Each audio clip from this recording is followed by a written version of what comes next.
Varsha and I welcome you all in my channel. So friends, आज जो मैं आपको सिखाने जा रही हूँ, जो आपको बताने जा रही हूँ, वो है इंग्लिश लैंग्वेज के बारे में और हम कुछ बेसिक कॉन्सेप्ट्स जो है वो कवर अप करेंगे. This is lesson 1. ठीक है, आपको अभी मैं सिर्फ बेसिक कॉन्सेप्ट्स करवा रही हूँ ताकि आगे चल के अगर आप फॉलो करोगे सारे लेसन्स को तो you will be covering up everything regarding English language. So English language is not that tough जितनी आपको लगती है. जस्ट लाइक हिंदी और पंजाबी, ये हिंदी और पंजाबी की तरह. मैं हिंदी और पंजाबी इसलिए बोल रही हूँ because my regional language is Punjabi, my mother tongue is Punjabi, that is why I am saying so. तो ये किसी भी और लैंग्वेज की तरह ही है, तो डरने की कोई बात नहीं है. तो स्टार्ट करते हैं, लेट्स गेट स्टार्टेड. तो सबसे पहले जो लेसन 1 में मैं कवर कर रही हूं, tense, sentence, kinds of sentences, then pattern. Just मैं कुछ समझा नहीं रही हूँ आपको, जस्ट आपको थोड़ी सी नॉलेज दे रही हूँ कि जो इंग्लिश सेंटेंसेस हैं वो हम कैसे कवर अप करेंगे, क्योंकि ये बहुत बेसिक चीज है जो आज मैं आपको बताने जा रही हूँ. ठीक है, तो आप साथ में प्लीज नोट डाउन करते जाएं ताकि आने वाले लेसन्स में आपको कोई परेशानी ना हो. तो देखिए, टेंस क्या होता है. सबसे पहले बहुत सारे लोगों को ये कंफ्यूजन होती है कि टेंस और सेंटेंस ये दोनों सेम है, लेकिन ऐसा नहीं है, ऐसा बिल्कुल भी नहीं है. मैं आपको यहाँ पे क्लियर कर दे रही हूँ. टेंस का मतलब होता है टाइम. ठीक है, मैं सेंटेंस की डेफिनेशन भी मैंने लिखी हुई है, वो मैं आपको बाद में बताती हूँ, अभी थोड़ी देर में. Tense means time, just time, present, past and future. हम सबको पता है कि टाइम 3 तरह का होता है. Everybody knows that it is present, past and future. ठीक है, क्योंकि ये इसलिए मैं आपको बता रही हूँ, ये बताना इसलिए जरूरी है क्योंकि कोई भी लैंग्वेज में जब हम कम्युनिकेट करते हैं तो अगर हम पास्ट टाइम की बात कर रहे हैं या पास्ट टाइम की बात कर रहे हैं या कुछ भी है तो हम पास्ट टेंसेस यूज करते हैं. ठीक है, अगर हम प्रेजेंट की बात कर रहे हैं तो हम प्रेजेंट वाले टेंसेस लगाएंगे, अगर हम फ्यूचर की बात कर रहे हैं तो हम फ्यूचर वाले रूल्स यूज करते हैं. अगर हम ऐसा नहीं करेंगे तो हमारी बात का कोई मतलब नहीं रह जाएगा. ठीक है, तो इंग्लिश में भी बस ऐसे ही है कि रूल्स डिफरेंट हैं तीनों टाइम जोन्स के. तो इट्स यू नो इतना मुश्किल नहीं है. देखिए, सबसे पहले टाइम मैंने यहाँ पे लिखा हुआ है प्रेजेंट टाइम. ठीक है, तो प्रेजेंट टाइम वो टाइम है जो अभी चल रहा है, जब भी चलता है, टुडे, आज का दिन. ठीक है, तो जैसे मैं बोल रही हूं, आई एम स्पीकिंग, आप देख रहे हैं, यू आर वॉचिंग, आप साथ में अगर लिख रहे हैं, दैट्स बहुत अच्छी बात है वो, दैट्स वेरी गुड. अगर आप नहीं लिख रहे तो प्लीज नोट डाउन करते जाएं. ठीक है, तो प्रेजेंट टाइम वो टाइम है जो ऑन गोइंग, मैंने यहाँ पे लिखा हुआ है ऑन गोइंग टाइम, अभी वाला टाइम. I am speaking, you are watching. ठीक है, अगर आप कोई भी प्रोफेशन में हो, आप बोलते हो कि मैं ये काम करता हूं, मैं पढ़ाने का काम करती हूँ, है ना, करती हूँ, पढ़ाने का काम करती हूँ. अभी मैं प्रेजेंट में पढ़ाने का काम करती हूँ ना, तो ये मेरा प्रेजेंट टाइम है. मैंने जस्ट आपको मैंने सेंटेंस में वैसे बोला कि मैं पढ़ाने का काम करती हूँ. मैंने ऐसा तो नहीं ना बोला कि मैं पढ़ाने का काम करती थी. अगर मैं है की जगह पे थी लगा देती हूँ तो वो मेरा फिर पास्ट हो जाएगा. तो यही चीज मैं आपको क्लियर करना चाहती हूँ कि टाइम के अकॉर्डिंग ही हम रूल्स लगाएंगे, है ना. तो प्रेजेंट टाइम, अभी वाला टाइम आप सबको पता है. नाउ, जहां पे एक्शन अभी हो रहा हो वो है प्रेजेंट टाइम. उसके बाद आता है past time. Time has passed away, मतलब कल आपने जो भी एक्शंस किए वो सारे के सारे एक्शंस जो है वो आपके पास्ट में आएंगे, वो टाइम बीत चुका है. ठीक है, आपके एक्शंस जो है वो कल कंप्लीट हैं. आपने कल क्या खाया, आपने कल क्या पहना, आप कहाँ गए. ठीक है, वो सारी जो चीजें हैं वो सारी हम पास्ट टेंस में बोलते हैं. सबके अलग अलग रूल्स हैं, वो मैं बाद में आपको कराऊंगी. ये जस्ट आपको नॉलेज दे रही हूँ, बेस आपका बना रही हूँ, बेसिक सी नॉलेज है. जस्ट हो सकता है मुझसे ज्यादा आपको इसके बारे में पता हो, लेकिन मैंने इसलिए ये बेसिक नॉलेज चूज करी है क्योंकि देखिए, वीडियो को देखने वाले हर तरह के लोग हैं. ठीक है, जिनको बेसिक अभी नहीं क्लियर है, तो मैं बहुत शुरुआत से शुरुआत कर रही हूँ, आप ये बोल सकते हो। तो नेक्स्ट टाइम आता है फ्यूचर। फ्यूचर टाइम वो वाला टाइम है, टाइम टू कम, जो अभी आएगा, है ना। कल आप क्या करोगे, कहाँ जाओगे, ठीक है, आप जॉब पे जाओगे, आप खाना पकाओगे, whatever you are going to do tomorrow, तो वो सारा का सारा है future time. Is this clear to all of you? I hope कि प्रेजेंट, पास्ट एंड फ्यूचर, तीन तरह के टाइम हो गए ना, प्रेजेंट, पास्ट एंड फ्यूचर। ठीक है, बस इतना ही आप समझ लें कि टेंस, टेंस का मतलब होता है टाइम, टाइम जो है वो तीन तरह का होता है, ये जो आपके सामने लिखा हुआ है, बस यही आप समझ लें। उसके बाद मैं बात करूंगी सेंटेंस। अभी सेंटेंस क्या होता है, आपने तो सोचा होगा कि टेंस और सेंटेंस में कुछ खास डिफरेंस है नहीं, तो ये क्या मतलब, ये दो चीजें डिफरेंट क्यों लिखी हुई हैं? लेकिन डिफरेंस है, मैं आपको बता रही हूं अभी। हाँ जी, देखिए, सबसे पहले है सेंटेंस, सॉरी पहले हमने टेंस किया, उसके बाद मैं बता रही हूँ सेंटेंस क्या होता है। देखिए, मैंने यहाँ पे लिखा हुआ है a group of words that has some meaning. मतलब, इसका मतलब आप समझिए कि एक ग्रुप ऑफ वर्ड है, ठीक है, जिसका कोई ना कोई मीनिंग होता है, उसको हम बोलते हैं सेंटेंस। ग्रुप ऑफ वर्ड्स जिसका कोई ना कोई मीनिंग निकलता हो। अगर मैं कुछ भी अनाप शनाप बोलती जाऊं, जिसको कोई मतलब नहीं निकलता, क्या आप उसको सेंटेंस बोलोगे? आप उसको सेंटेंस नहीं बोलोगे। हम सिर्फ उसी लाइन को सेंटेंस बोलेंगे जिस लाइन में हम प्रॉपर जो रूल्स हैं वो फॉलो कर रहे हैं। अगर मैं प्रेजेंट की बात कर रही हूँ तो मैं प्रेजेंट वाले रूल लगा रही हूँ, पास्ट की बात कर रही हूँ तो पास्ट वाले लगा रही हूँ, अगर फ्यूचर की बात कर रही हूँ तो फ्यूचर वाले लगा रही हूँ। वो एक सेंस बनती है ना। अगर आप नॉनसेंस बातें करोगे तो जिसकी कोई सेंस नहीं बन रही, तो हम उसको सेंटेंस नहीं बोल सकते। ठीक है, देखिए मैंने यहाँ पे एग्जाम्पल लिखी है, ही इज अ बॉय, ठीक है, आई एम अ गर्ल। तो आप, मैंने बहुत सिंपल सा सेंटेंस लिखा है यहाँ पे, ताकि आपको कोई दिक्कत ना हो, जस्ट आपको समझाने के लिए कि सेंटेंस होता क्या है। आपको ये पढ़ने में मतलब लगता होगा कि ये बिल्कुल सही सेंटेंस है। जी हाँ, ये बिल्कुल सही ही लिखा है मैंने यहाँ पे, this is correct sentence, he is a boy, I am a girl, क्योंकि इस सेंटेंस में सारे के सारे रूल्स फॉलो हुए हैं, और जहां जहां पे जो जो चीज मुझे लगानी थी, इज की जगह पे इज लगाया हुआ है, ही की जगह पे ही लगाया हुआ है, बॉय की जगह पे बॉय लगाया हुआ है। ठीक है, वैसे ही सेम नीचे वाला सेंटेंस है, आई एम अ गर्ल, तो जहां पे जो जो चीजें लगनी थी पैटर्न के हिसाब से मैंने वैसे लगाई हैं। तो ये है, तो एक ग्रुप ऑफ वर्ड्स, और इसका एक मीनिंग भी निकल रहा है, इसकी सेंस बन रही है, तो ये तो मेरा करेक्ट सेंटेंस है भाई। अच्छा, एक और यहां पे मैंने सेंटेंस लिखा है, ही बॉय इज अ, ठीक है, ही बॉय इज अ। क्या आपको लगता है कि ये सेंटेंस सही है? नहीं, यू आर राइट, ये बिल्कुल गलत सेंटेंस है। ये मैंने इसलिए यहाँ पे लिखा था क्योंकि आपको समझाने के लिए कि ये दोनों ही ग्रुप ऑफ वर्ड्स है, ये भी ग्रुप ऑफ वर्ड्स है, ये भी ग्रुप ऑफ वर्ड्स है, लेकिन दोनों में डिफरेंस क्या है? दोनों में बस इतना सा डिफरेंस है कि ये जो ग्रुप ऑफ वर्ड्स है इसकी सेंस बन रही है, और ये जो ग्रुप ऑफ वर्ड्स है इसकी कोई सेंस नहीं बन रही, क्योंकि मैंने अकॉर्डिंग टू पैटर्न नहीं लिखा। मैंने अपनी मर्जी से इसको कहीं भी लिख दिया, ए को कहीं भी लिख दिया, बॉय को कहीं भी लिख दिया, और ही को कहीं भी लिख दिया, है ना, इसकी कोई सेंस नहीं बन रही। तो ये नॉनसेंस सेंटेंस है, ये सही सेंटेंस है। आपको अभी ये लाइन का मतलब आई होप क्लियर हो चुका होगा। ठीक है, बस ये दो चीजें, और एक मैं आपको आज करवा रही हूं काइंड्स ऑफ सेंटेंसेस। ठीक है, काइंड्स ऑफ सेंटेंसेस की, सेंटेंस की कितनी तरह के सेंटेंसेस होते हैं, और प्रेजेंट, पास्ट, फ्यूचर, इनमें सेम काइंड्स आएंगी। मैं ये नहीं लिख पाई हूँ यहाँ पे सारा, कि मेरे पास पेज यहाँ पे कम है, तो मैंने अकेले यहाँ पे प्रेजेंट लिखा, तो पास्ट की भी यही आएंगी, फ्यूचर की भी यही आएंगी। ठीक है, सबसे पहले है सिंपल या फिर इनडेफिनेट सेंटेंस, सिंपल या फिर इंडेफिनेट, परफेक्ट और परफेक्ट कॉन्टिन्यूअस। ये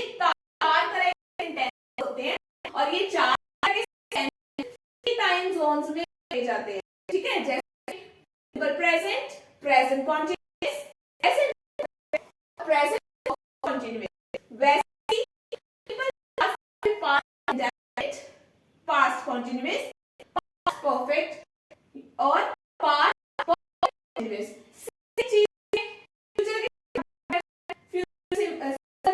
फ्यूचर इंडेफिनिट और परफेक्ट कॉन्टिन्यूअस, ठीक है। मैंने वैसे ही बोल दिया, वैसे आप सबको पता ही है कि मैंने ये लिखा है और मैं बार बार आपको बताई भी जा रही हूं कि ये जो 4 कैटेगरीज ऑफ सेंटेंसेस हैं ये इन 3 टाइम जोन्स के अंदर ही आती हैं, ठीक है। बस इतना सा आपको बता रही हूँ आज मैं, इनके नाम आपको मैं रूल्स बता रही हूँ, ये हम डिटेल में करेंगे लेकिन आने वाले लेसन्स में, ठीक है। फर्स्ट लेसन के लिए इतना ही काफी है। जो बहुत मतलब बेसिक जो क्लियर करना चाहते हैं, जिनका बेस भी नहीं है इंग्लिश लैंग्वेज में, तो ये वीडियो उनके लिए है, ठीक है। उसके बाद मैं कवर कर रही हूँ यहाँ पे पैटर्न, बहुत इंपॉर्टेंट चीज है। मैं एक टीचर हूँ और मैं देखती हूँ कि जो है वो बहुत बार पैटर्न गलत लिखते हैं सेंटेंस, तो उनको पता नहीं चलता वर्ब कहाँ पे लगानी है, सब्जेक्ट कहाँ पे लगाना है और ऑब्जेक्ट कहाँ पे लगाना है, उनको नहीं पता चलता। वो same as it is translate कर देते हैं अगर कोई भी सेंटेंस हो। लेकिन यहाँ पे मैं आपको क्लियर कर रही हूँ कि पैटर्न इंग्लिश सेंटेंसेस का क्या होता है। यहाँ पे लिखा है SVO, एस मतलब है सब्जेक्ट, वर्ब का मतलब वर्ब और ओ का मतलब है ऑब्जेक्ट। ये पैटर्न होता है इंग्लिश सेंटेंस का, ठीक है। सब्जेक्ट, वर्ब, ऑब्जेक्ट, इसका मतलब है कि जब भी हम कोई भी इंग्लिश सेंटेंस बोलते हैं या लिखते हैं तो सबसे पहले उस सेंटेंस में लाइन में सबसे पहले सब्जेक्ट आएगा, दूसरे नंबर पे आती है वर्ब और तीसरे नंबर पे आता है ऑब्जेक्ट। अभी आपका क्वेश्चन होगा ये क्या भाई, सब्जेक्ट क्या होता है, वर्ब क्या होता है, ऑब्जेक्ट क्या होता है, बताइए। सब्जेक्ट का मतलब होता है डूअर, काम करने वाला, करता, जो काम करने वाला बंदा होता है सेंटेंस में, वो सब्जेक्ट होता है। जैसे मैं पढ़ाती हूँ, ठीक है, एक सिंपल सा सेंटेंस मैंने बोला मैं पढ़ाती हूँ, और इस सेंटेंस में मैं जो है एक सब्जेक्ट है क्योंकि इसमें काम कौन कर रहा है, मैं। तो उस सेंटेंस में इस जो मैं पढ़ाती हूँ इसमें सब्जेक्ट कौन है, मैं, ठीक है।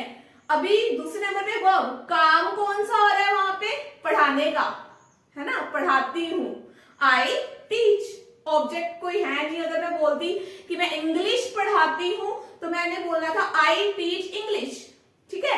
आई सबसे पहले सब्जेक्ट आ गया, मैं पढ़ाने की इंग्लिश हो गई टीच, और ऑब्जेक्ट जो है इंग्लिश वो आएगा लास्ट में। मैं ऐसा नहीं बोलूंगी आई इंग्लिश टीच, ये गलत हो जाएगा, ठीक है। सेम टू सेम हम ट्रांसलेट नहीं करते हैं, तो इसलिए मैंने पैटर्न लिखा है कि एसवीओ पैटर्न आता है। आप सबको अभी क्लियर हो चुका होगा कि इस सब्जेक्ट का मतलब क्या है, कर्ता, जो एक सेंटेंस में काम करने वाला पर्सन होता है, जो एक इंडिविजुअल है काम करने वाला, उसको हम बोलते हैं सब्जेक्ट, डूअर। यहां पे मैं लिख भी देती हूँ छोटा सा, डूअर, काम करने वाला, डूअर। सब्जेक्ट मैंने यहाँ पे लिखे हैं कि कौन कौन से होते हैं ज्यादातर, ठीक है। he, she, it, they, you, I। मतलब अगर हम किसी लड़का कोई अपने बारे में बात करें, हम किसी लड़के के बारे में बात करें तो he यूज होता है, किसी लड़की के बारे में बात कर रहे हैं तो she यूज होता है, अगर किसी चीज के बारे में बात कर रहे हैं तो it आएगा, अगर ग्रुप ऑफ पीपल है सामने, मतलब बहुत सारे लोग हैं, अगर उनके बारे में बात कर रहे हैं तो they, अगर आप सेकंड पर्सन के बारे में बात कर रहे हैं, दूसरे के बारे में बात करते हैं यू, आप खुद के बारे में बात कर रहे हैं तो आई, ठीक है। ये सब्जेक्ट है, ये देखिए ना, ये डूअर्स होते हैं, ये सब्जेक्ट है और ये डूअर, ये करता है। ही इज अ बॉय एक सब्जेक्ट है यहाँ पे, लेकिन कोई काम नहीं हो रहा, मैंने सिंपल सा सेंटेंस लिखा था यहाँ पे ही इज अ बॉय, यहाँ पे सब्जेक्ट ही है बस। यहाँ ये बहुत ही सिंपल सेंटेंस था, इसमें कोई वर्ब लगी है हेल्पिंग वर्ब, लेकिन मेन वर्ब नहीं लगी। वो अभी मैं आपको बताऊंगी हेल्पिंग वर्ब क्या होता है और मेन वर्ब क्या होता है, ठीक है। सब्जेक्ट क्लियर हो गया, सब्जेक्ट क्या होता है, काम करने वाला पर्सन। किसी का नाम भी आ सकता है यहाँ पे, राम, श्याम या जॉन, व्हाटएवर। ओके, दूसरे नंबर में वर्ब आती है इंग्लिश सेंटेंस में। वर्ब जो है, प्लीज आप इसको थोड़ा सा मैं यहाँ पे क्लियर करना चाहती हूँ। वर्ब दो तरह की होती है, हेल्पिंग और मेन। यहाँ पे मैंने लिखा हुआ है वर्ब जो है वो दो तरह की है, हेल्पिंग और मेन। अभी हेल्पिंग वर्ब क्या होती है?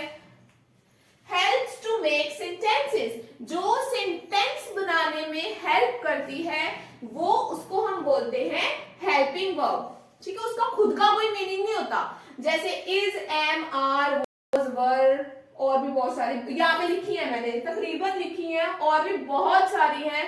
ये बहुत ही लंबा टॉपिक आएगा, ठीक है, अगर हम लेसन वाइज करेंगे। तो बस आपको बेसिक क्लियर करवा रही हूँ कि बाद में ये जो मतलब चीजें मैं यूज करूंगी, जैसे मैं बोलूंगी हेल्पिंग वर्ब लगाओ, सब्जेक्ट कौन सा आएगा, ऑब्जेक्ट कौन सा आएगा, तो आपको पता होना चाहिए कि सब्जेक्ट का मतलब क्या है, हेल्पिंग वर्ब का मतलब क्या है, मेन वर्ब का मतलब क्या है, और ऑब्जेक्ट का मतलब क्या है। ठीक है, इसलिए आपको थोड़ी सी नॉलेज दे रही हूँ।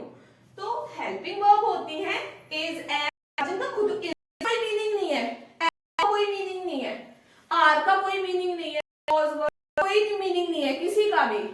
ठीक है, लेकिन तभी भी हम इनको यूज करते हैं। इनको यूज क्यों करते हैं? हम इनको इसलिए यूज करते हैं क्योंकि सेंटेंस बनाने में ये हमारी मदद करती है। They help us to make sentences, right. अगर मैं इस लगा रही हूं तो आप सबको पता चल ही जाता है कि ये प्रेजेंट टेंस है ना।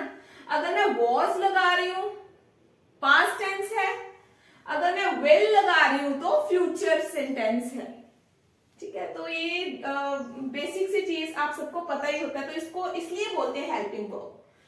दूसरे नंबर पे है मेन वर्ब। मेन वर्ब वो वर्ब होती है जिससे हमें डायरेक्ट एक्शन का पता चलता है, हमें डायरेक्टली पता चलता है कि एक्शन कौन सा हो रहा है। जैसे मैं बोलूं स्लीप, ड्रिंक, डांस, डायरेक्टली पता चल रहा है ना। स्लीप सोना, ड्रिंक पीना, डांस नाचना।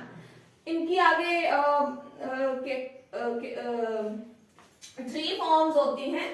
ठीक है, sleep, slept, slept, drink, drank, drunk, dance, danced, danced. इनकी आगे थ्री फॉर्म्स होती हैं, वो हम बाद में डिस्कस करेंगे। जस्ट आपको मैं क्लियर करवा रही हूँ कि जो वर्ब है वो दो तरह की है, हेल्पिंग और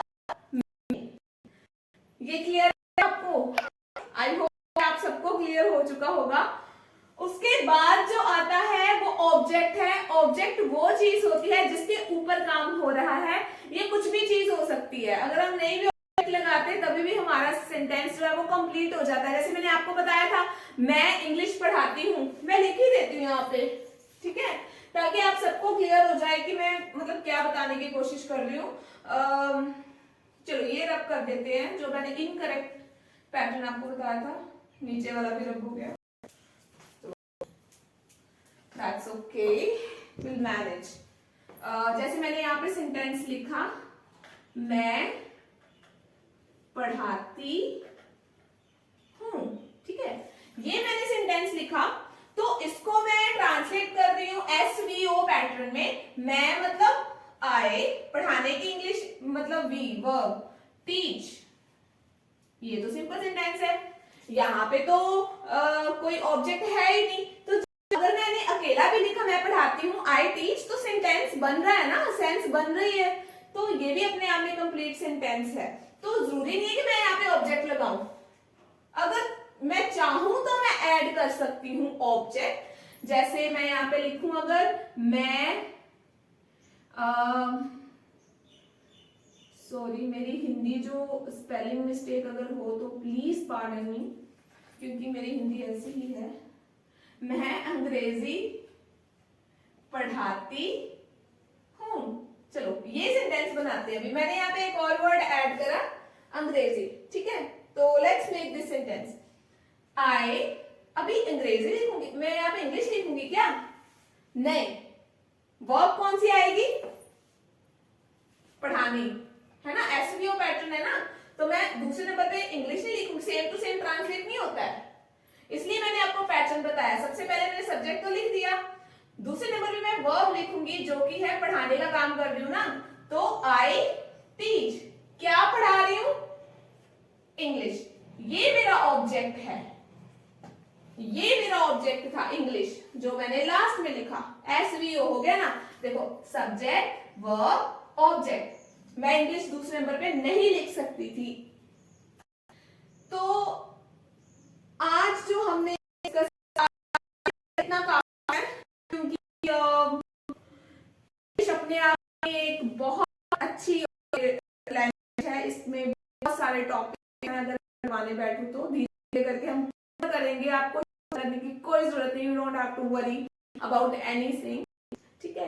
तो दिस इज फर्स्ट लेवल, कोई कई गलतियां हुई, तो I just want you to tell me कि मैं कहाँ पे गलत थी, मुझे क्या करवाना चाहिए, मुझे कैसे आपको टीच करना चाहिए। You can suggest me, your suggestions are always welcome. You can write in comment box, आप उसमें जाके लिखिए कि आप अगर आप चाहते हो कोई भी टॉपिक मुझसे सीखना कि मैं वो ऐड करूं, तो प्लीज लेट मी नो, ठीक है। तो मुझे पता ऐसे ही चलेगा अगर आप रिस्पॉन्ड करोगे, अगर मुझे बताओगे। आज के लिए बस इतना ही काफी है, आप प्लीज इसे नोट डाउन कर लें और आप समझ लें। अगर आपको कोई समझ नहीं आया है टॉपिक, आप वीडियो को एक बार दोबारा देख लें। अगर फिर भी यू डोंट गेट इट, अगर आपको कुछ समझ में नहीं आ रहा, तो you can ask me in my comment box, ठीक है। तो अभी के लिए इतना ही, थैंक यू।